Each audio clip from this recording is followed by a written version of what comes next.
حضرت حارث بن خزرج بیان کرتے ہیں کہ میرے والد نے کہا، رسول اللہ صلی اللہ علیہ وآلہ وسلم نے فرمایا، میں نے مالک الموت کو ایک انصاری کے سرانے بیٹھے ہوئے دیکھا تو کہا کہ اے مالک الموت، میرے صحابی کے ساتھ نرمی کرنا، یہ مومن ہے۔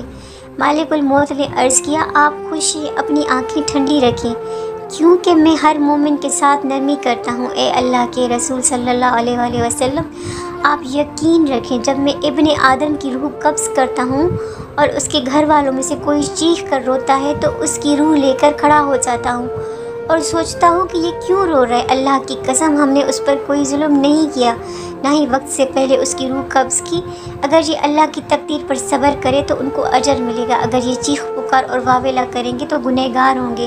ہمیں تو آپ کی طرف بار بار آنا ہے، سو آپ احتیاط کریں۔ میں دن رات تری اور خشکی پر، میدان اور پہاڑوں پر، ہر گھر پر نظر رکھی ہوں، ہر چھوٹے بڑے کو پہچانتا ہوں، اور اللہ کے رسول صلی اللہ علیہ وآلہ وسلم، میں اللہ کی اجازت کے بغیر ایک مچھر کی روح بھی قبض نہیں کر سکتا۔